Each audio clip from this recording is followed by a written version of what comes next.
नमस्कार दोस्तों, मैं मुकेश गुदारा। आपका स्वागत अपने YouTube channel Gudara education centre में।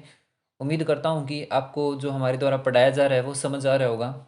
और अगर ध्यान से देखते हो तो समझ आता ही है, अगर वीडियो देखते ही नहीं हो फिर क्या समझ आता है। देखिए, आज हम पढ़ेंगे हमारे एक शासक राणा कुंभा के बारे में। मेवाड़ के शासक थे ये। देखिए, राजस्थान का कोई भी एग्जाम हो उसके अंदर राणा कुंभा हो गए, महाराणा प्रताप हो गए, राणा सांगा हो गए, इनसे क्वेश्चन ना बने ऐसा हो ही नहीं सकता। आरपीएससी एग्जाम में तो ये बनते हैं, लेकिन जो अधीनस्थ बोर्ड के एग्जाम होते हैं वहाँ पर भी इन शासकों के बारे में क्वेश्चन अवश्य पूछा जाता है। ये अगर टॉपिक में ना है तब भी इनके बारे में क्वेश्चन पूछ ही लिया जाता है। तो ये कुछ शासक ऐसे हैं जो इतने इंपॉर्टेंट हैं, इनके बारे में पढ़ना बहुत ज़रूरी है। तो आज हम पढ़ेंगे राणा कुंभा के बारे में। महाराणा प्रताप के बारे में हम ऑलरेडी पढ़ चुके हैं। तो राणा कुंभा का जो शासनकाल है वो 1433 ईस्वी से 1468 ईस्वी तक रहता है। ये देखिए, एक मैप बनाया मैंने, जैसा भी बना है राजस्थान का मैप आप समझ लीजिए समझने के लिए। तो इनसे पहले हम थोड़ी सी बैकग्राउंड जानते हैं कि इनसे पहले राणा कुंभा से पहले मेवाड़ की क्या स्थिति है। तो यहाँ पर मेवाड़ है, यहाँ पर मारवाड़ है। तो ये जो मेवाड़ है, यहाँ पर क्या होता है कि एक मारवाड़ से एक व्यक्ति आता है जिसका नाम होता है रणमल। और ये रणमल अपनी बहन के साथ आता है जिसका नाम है हंसाबाई। तो ये यहाँ पर आते हैं। तो यहाँ पर शासन होता है उस टाइम राणा लाखा का। तो राणा लाखा क्या कहते हैं, रणमल की बहन को देखते ही, जो हंसाबाई है उनको देखते ही कहते हैं कि मुझे तो हंसाबाई से शादी करनी है। अब रणमल कहता है कि अगर आपको शादी करनी है तो रणमल एक कंडीशन रखता है लाखा के सामने। तो राणा लाखा कहते हैं कि हाँ भी बताओ क्या शर्त है। तो ये कहते हैं कि मेरी एक शर्त है, अगर आपको मेरी बहन से शादी करनी है तो जो मेरी बहन के पुत्र होगा वो मेवाड़ का अगला उत्तराधिकारी बनेगा। ये अगर आपको शर्त मंजूर है तो शादी कर सकते हो। अब जो राणा लाखा थे उनके ऑलरेडी एक पुत्र था पहले दूसरी रानी से जिसका नाम था चुंडा। अब चुंडा को ये बात पता चलती है कि पिताजी तो शादी करना चाहते हैं और ये ऐसी ऐसी प्रॉब्लम आ रही है, ऐसी शर्त हो गई है। तब चुंडा है वो स्वयं ही कहते हैं कि पिताजी आप शादी करिए, कोई बात नहीं है, मेवाड़ का अगला उत्तराधिकारी जो आपका नया पुत्र होगा आप उसको ही बना दीजिए, मुझे नहीं बनना है, मैं यहाँ से चला जाऊँगा। तो इसलिए यहाँ से एक क्वेश्चन बनता है कि मेवाड़ का भीष्म पितामह किसे कहा जाता है। तो जो राणा लाखा के पुत्र हैं चुंडा, उनको मेवाड़ का भीष्म पितामह कहा जाता है, ये आपको ध्यान रखना है। और जो फिर राणा लाखा और जो हंसाबाई उनका विवाह हो जाता है। उनके विवाह होने के बाद उनका एक पुत्र होता है, उसका नाम होता है मोक्कल। और मोक्कल, ये इस मोक्कल का पुत्र है राणा कुंभा। तो अब हम थोड़ा सा परिचय, ये थोड़ा सा बैकग्राउंड हिस्ट्री हमें पता होनी चाहिए, क्योंकि माइंड में थोड़ा सा ढांचा समझ आ जाता है ना, तब आगे पढ़ने में भी ये सारी चीज़ें समझ आती है। तो महाराणा जो कुंभा है वो मोक्कल के पुत्र हैं और इनकी माता थी सौभाग्यवती, पिता है मोक्कल। और इनका जन्म हुआ 1403 ईस्वी में। मोक्कल जो दुर्ग था चित्तौड़गढ़ के अंदर ही, वहीं पर ही मोक्कल भवन कह दो या वहीं पर हुआ था। तो कुंभा को मेवाड़ में एक नाम से पुकारा जाता है, धीर गंभीर। ये एग्जाम में पूछा गया है कि धीर गंभीर शासक किसको कहा जाता है। तो धीर गंभीर शासक राणा कुंभा को कहा जाता है, ये आपको ध्यान रखना है। देखिए दोस्तों, सबसे पहले हमें कोई भी टॉपिक पढ़ने से पहले ये पता होना चाहिए कि उसके बारे में हमें पढ़ना क्या क्या है। वैसे तो कुछ भी पढ़ लो, लेकिन इस राणा कुंभा का जो टॉपिक है इसमें कुछ चीज़ें इंपॉर्टेंट है। हम क्या क्या पढ़ेंगे, देखिए, हम इनका सामान्य परिचय, इनके युद्ध अभियान के बारे में, इन्होंने कौन कौन से युद्ध किए, कौन से इनके अभियान हुए। और एक राणा कुंभा की बहुत सारी उपाधियां हैं वो भी हमें याद रखनी है। एक इन्होंने कुछ निर्माण कार्य करवाए हैं वो भी हमें याद रखने हैं, वो पढ़ेंगे। फिर हम पढ़ेंगे इनका साहित्यिक योगदान, यानी इन्होंने कौन से ग्रंथ वगैरह लिखे। फिर इनके दरबार में कुछ विद्वान थे उनके बारे में हमें पढ़ना है। ये 5 चीज़ें हमें पढ़नी है और यहीं से राणा कुंभा के बारे में क्वेश्चन उठता है। अब देखिए क्या होता है, जो मोक्कल है इनकी हत्या कर दी जाती है चाचा और मेहरा के द्वारा। उस टाइम राणा कुंभा बिल्कुल छोटे ही होते हैं, यानी ज़्यादा उम्र नहीं होती इनकी, छोटे ही होते हैं।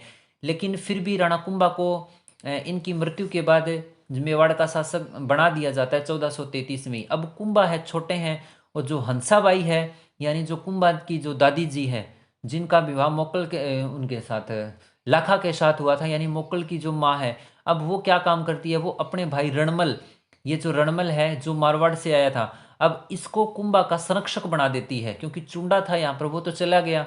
अब रणमल को संरक्षक बना देती है। अब रणमल क्या काम करने लग जाता है, रणमल यहाँ से कुछ सरदार है, राठौड़ों के सरदार है, वो यहाँ भर्ती करने लग जाता है और अपनी ही एक अलग ही यानी अपना प्रभाव जमाने लग जाता है मेवाड़ के अंदर। अब कुंभा अभी छोटा था। अब क्या काम होता है कि एक दिन रणमल बहुत सा ज़्यादा शराब पी ली, क्योंकि बहुत ज़्यादा शराब पीता था, तो शराब पी ली। तब ये भारमली, ये सौभाग्यवती यानी मोकल जो राणा कुंभा है, इनकी माँ थी सौभाग्यवती, इनकी दासी थी ये भारमली। अब ये भारमली से प्रेम करता था, ये इसकी प्रेमिका थी रणमल की। अब रणमल एक दिन बहुत ज़्यादा शराब पी रखी थी, तो रणमल ने भारमली से कहा कि भारमली, मैं तुझे इस मेवाड़ की महारानी बना दूंगा एक दिन। अब इतना सुनते ही भारमली का माथा ठनक गया कि ऐसे कैसे महाराज, आप ये क्या कह रहे हो, ऐसे कैसे बना। उसने कहा कि मैं सही कह रहा हूँ। तो फिर रणमल ने भारमली को अपनी सारी योजना बता दी कि मैं ऐसे ऐसे अपने राठौड़ सरदार यहाँ पर भर्ती कर रहा हूँ मेवाड़ के अंदर, और एक दिन मेरा यहाँ प्रशासन होगा और मैं तुमसे शादी करूँगा और तुम यहाँ की महारानी बन जाओगी। अब भारमली थी स्वामी भक्त, ये सौभाग्यवती की दासी थी। इसने ये सारी बात सौभाग्यवती को बताई। सौभाग्यवती ने जब राणा कुंभा को ये बात बताई तो राणा कुंभा को इस चीज़ से गुस्सा आया और उन्होंने कहा ये रणमल, ये जो कांटा है इसको तो हटाना पड़ेगा। अब भारमली को फिर ये राणा कुंभा और जो चुंडा को भी बुलाया जाता है, ये कुंभा और जो चुंडा है ये भारमली को ही कहते हैं। यानी भारमली को रणमल को मारने में सहायता लेते हैं भारमली से। अब भारमली रणमल की शराब में जहर मिला देती है, फिर इसको कुंभा के द्वारा मार दिया जाता है। तो जिस टाइम रणमल को मारा जाता है यहाँ पर मेवाड़ के अंदर चित्तौड़गढ़ में, वहीं पर ही रणमल का एक पुत्र था जोधा, जिस जो बाद में इसमें जोधपुर बसाएगा या फिर यहाँ पर मारवाड़ का शासक बनेगा। तो वो जोधा यहीं पर था उस टाइम।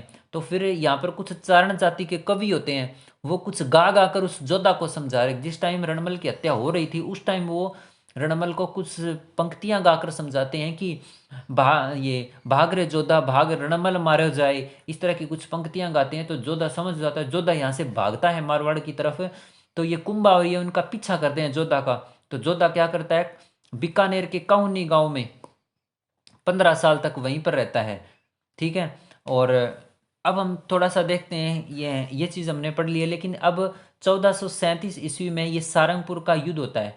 तो ये सारंगपुर का युद्ध किस किस के बीच होता है कि जो मोकल की हत्या की थी चाचा और मेरा ने, उसकी राणा कुंभा ने गद्दी पर बैठते ही उनकी हत्या कर दी। अब उनके पुत्र थे एका और महपा पंवार, उनकी भी राणा कुंभा हत्या करना चाहते हैं। अब उनकी जब हत्या करना चाहते हैं तो वो क्या आते हैं, यहाँ पर मालवा में एक शासक होते हैं महमूद खिलजी फर्स्ट। अब इनके पास में वो शरण ले लेते हैं। अब इनके पास में शरण लेते हैं, तब राणा कुंभा उनको वापस सौंपने के लिए कहता है, लेकिन ये महमूद खिलजी मना कर देता है, उनको शरण देता है। तो और राणा कुंभा को कहता है कि मैं इनको आपको नहीं सौंपूंगा। तब ये सारंगपुर का युद्ध करते हैं राणा कुंभा महमूद खिलजी फर्स्ट के साथ। तो महमूद खिलजी और राणा कुंभा के बीच 1437 में, और इसमें राणा कुंभा की ही विजय होती है।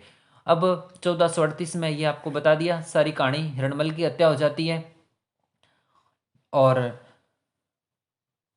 ये मंडोर का हंसाबाई का भाई था रणमल, ये आपको पता ही है। अब उसके बाद जोधा बीकानेर के काहोनी गांव में छुप जाता है, 15 साल तक वहां रहता है। अब रणमल की भी हत्या हो गई और मोकल है वो भी नहीं रहे, अब कुंभा है और जोधा वहां पर है। तो अब क्या करती है, जो हंसाबाई है जो रणमल की बहन थी, यानी जो अब कुंभा की क्या होगी, वो दादी जी होगी। अब कुंभा के और इस जोधा, अब ये जो हंसाबाई है ये देखती है कि मारवाड़ और मेवाड़ के बीच तो एक कसाकसी सी हो गई है, यानी इनमें तो एक दुश्मनी का, तो अब ये एक संधि करवाती है जोधा, क्योंकि यहाँ पर जोधा होते हैं यहाँ पर कुंभा होते हैं, तो इन दोनों के बीच में एक संधि करवाती है। उस संधि का नाम है आवल बावल की संधि। ये आपको ध्यान रखना है, 52 और 53 के बीच में ये आवल बावल की संधि होती है।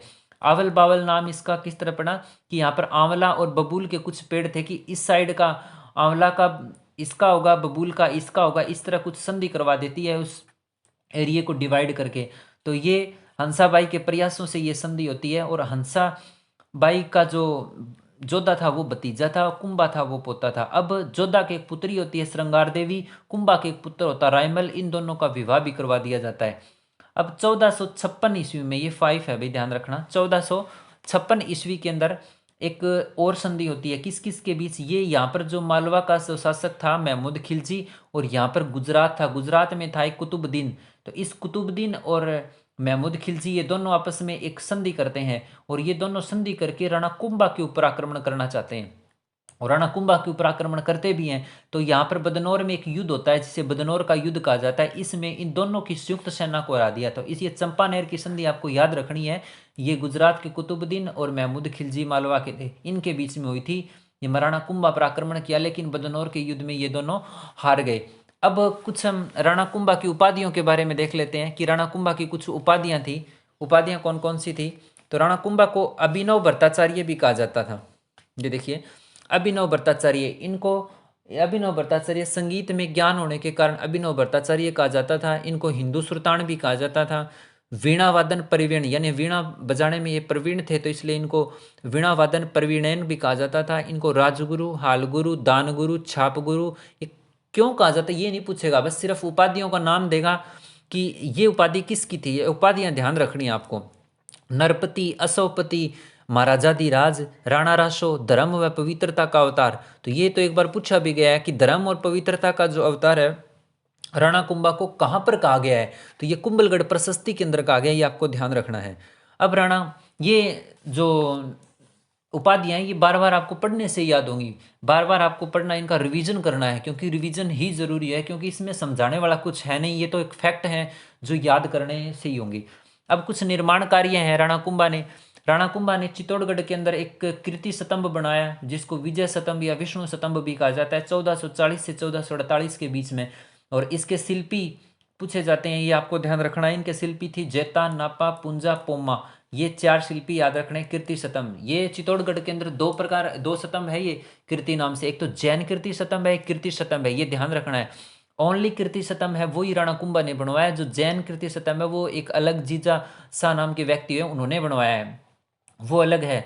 और अब जो एक कीर्ति स्तंभ है इसके ऊपर एक प्रशस्ति लिखी हुई है। प्रशस्ति मतलब पहले जो कवि होते थे वो राजा की प्रशंसा में कुछ लिखते थे, तो ये यहाँ पर इस स्तंभ के ऊपर भी एक लिखी हुई है। तो इसके ये कवि पूछ लिया जाता है कि कुंभलगढ़ प्रशस्ति के कवि, या सॉरी वो कीर्ति स्तंभ प्रशस्ति के कवि कौन है? तो अत्रि और इनके ये पुत्र थे महेश, इन्होंने लिखी थी। एक इन्होंने राजसमंद के अंदर जो कुंभलगढ़ दुर्ग है वो बनवाया। और ये कुंभलगढ़ दुर्ग क्या है, ये मत सोच लेना कि कुंभलगढ़ जो दुर्ग है ये राणा कुंभा ने अपने नाम पर रखा होगा। इन्होंने, इनकी एक रानी थी कुंभल देवी, उनके नाम के ऊपर ये नाम रखा, क्योंकि कुंभा से नाम मिलता जुलता है। तो कई बार ये एग्जाम में फंसा सकता है कि कुंभलगढ़ दुर्ग का नाम किसके ऊपर रखा गया, तो कुंभा ने अपने नाम पर नहीं, कुंभल देवी के नाम पर रखा। और इसके वास्तुकार का ये नाम पूछा गया एग्जाम में कि कुंभलगढ़ दुर्ग के वास्तुकार कौन है? मंडन है। अब एक इन्होंने अचलगढ़ दुर्ग बनाया, कहाँ पर? सिरोही के अंदर। ये बनाया नहीं, ये पुनर्निर्माण करवाया, ये ध्यान रखना। अचलगढ़ दुर्ग का इन्होंने पुनर्निर्माण करवाया है। बसंती दुर्ग और मचान दुर्ग ये सिरोही के अंदर, इनका निर्माण करवाया। भोमट दुर्ग और बैराठ दुर्ग, इनका, ये इनके निर्माण कार्य थे। अब हम इनका कुछ साहित्य के अंदर योगदान देख लेते हैं कि जो राणा कुंभा थे इन्होंने कौन कौन से ग्रंथ लिखे हैं। ये एक इन्होंने संगीत राज के नाम से ग्रंथ लिखा है और इसके 5 भाग हैं। ये संगीत राज नाम से ग्रंथ लिखा है, इसके 5 भाग हैं। और ये 5 भाग याद रखो ना रखो, लेकिन आपको ये याद रखना है ये कि ये जो संगीत राज ये बहुत इंपॉर्टेंट है, लेकिन मैं फिर भी आपको बता देता हूँ। इसके 5 जो भाग हैं वो पाठ रतन कोश, गीत रतन कोश, वाद्य रतन कोश, नृत्य रतन कोश और रस रतन कोश। ये आप लिख लेना अगर आपको याद करने हैं। नहीं, इसके 5 भाग हैं, आपको याद रखने हैं। पाठ रतन कोश, गीत रतन कोश, वाद्य रतन कोश, नृत्य रतन कोश और रस रतन कोश। एक इन्होंने संगीत मीमांसा नाम से लिखा, एक सूड प्रबंध नाम से लिखा, एक कामराज रतिसार नाम से लिखा, इसके 7 भाग हैं। एक संगीत सुधा के नाम से लिखा, एक हरिवार्तिक नाम से लिखा और एक संगीत क्रम दीपिका, ये ग्रंथ भी राणा कुंभा के द्वारा लिखा गया है। एकलिंग महात्म्य, ये एकलिंग महात्म्य के जो रचयिता है ये कान्हा व्यास हैं, ठीक है, लेकिन इसका एक भाग है, प्रथम भाग राजवर्णन, उसको राणा कुंभा ने लिखा है। तो कई बार अगर वो ऑप्शन पे डिपेंड करेगा कि एग्जाम में पूछता एकलिंग महात्म्य किसके द्वारा लिखा गया। अगर कान्हा व्यास ऑप्शन में ही नहीं है, राणा कुंभा है तो राणा कुंभा ही करना होगा, लेकिन राणा कुंभा नहीं है तो कान्हा व्यास करना होगा। लेकिन अगर ये अलग से पूछ लिया जाए कि राजवर्णन इसका जो प्रथम भाग है वो किसने लिखा, तो वो कुंभा ने लिखा। कई बार एकलिंग महात्म्य देके कान्हा व्यास ना देके कुंभा दे दिया जाता है, तो फिर हमें कुंभा ही करना पड़ेगा। चंडी शतक ये लिखा गया, संगीत रचनाकर और गीत गोविंद पर टीका लिखी गई। ये टीका यानी इनको संगीत जो ये ग्रंथ होते हैं उनको थोड़ी आसान भाषा में लिख दिया जाता था, इसलिए उनको टीका कहा जाता था। तो ये संगीत रचनाकर और गीत गोविंद के ऊपर टीका लिखी गई। एक सुधा प्रबंध नाम से ग्रंथ लिखा गया। अब हम देखते हैं कि कुंभा के जो दरबारी कवि कौन थे। तो इनके दरबार में कुछ कवि थे, उनका भी हमें ध्यान रखना है। कौन कौन थे ये? सारंग व्यास कुंभा के संगीत गुरु थे ये, ठीक है। कुंभा के संगीत गुरु कौन थे? सारंग व्यास थे। कन्ना व्यास ये कवि थे। रमाबाई ये संगीत की ज्ञाता थी, ये भी कुंभा के दरबार में थी। अत्रि और महेश ये हमने पढ़े थे, जो कृति स्तंभ प्रशस्ति लिखी थी, ये भी कवि थे। मंडन ये शिल्पी था, कुंभलगढ़ दुर्ग का निर्माण करवाया। भिकमचंद ये एक चित्रकार थे। कवि मेहा जिन्होंने तीर्थमाला लिखी, ये कवि मेहा, 120 तीर्थों का वर्णन है इस तीर्थमाला के अंदर। तो तीर्थमाला के रचयिता कवि मेहा, और ये राणा कुंभा के दरबार में थे। सोम सुंदर मुनि सुंदर ये जैन विद्वान थे, ये भी राणा कुंभा के दरबार। ये क्या है? ये फैक्ट हैं, ये बार बार पढ़ने और दोहराने से होंगे, इनको आप नोट कर लेना, नोट करके इनको बार बार पढ़ते रहना, और यहाँ से क्वेश्चन उठता है अवश्य। तो फिर हम कई बार हम ये सोचते हैं कि ये हमने कभी पढ़ा ही नहीं, कि ये कहाँ से आ गई, यहीं से उठते हैं क्वेश्चन। तो ये पूछ लेगा कि ये किसका है, ये किसके दरबार में थे, ये कवि किसके दरबार में थे, ये ग्रंथ किसका था। तो ये हमें याद करना है बार बार पढ़ के। अब हम देखते हैं कि जो राणा कुंभा है, जीवन के अंतिम दिनों में इनको एक रोग हो गया था उन्मादी नाम से। तो उन्मादी रोग से ये ग्रस्त हो गए थे। 1468 ईस्वी में मामादेव, चित्तौड़गढ़ के अंदर ही, दुर्ग के अंदर ही है मामादेव कुंड, और वहीं पर इनके एक बड़े पुत्र हैं उद्दा, जिनको उदयकर्ण भी कहा जाता है, इन्होंने इनकी हत्या कर दी। तो राणा कुंभा की हत्या किसने करी थी? इनके पुत्र ने करी थी, उद्दा या फिर उदयकर्ण ने। तो इसीलिए ये नोट लगा के मैंने लिखा है, और ये इंपॉर्टेंट है।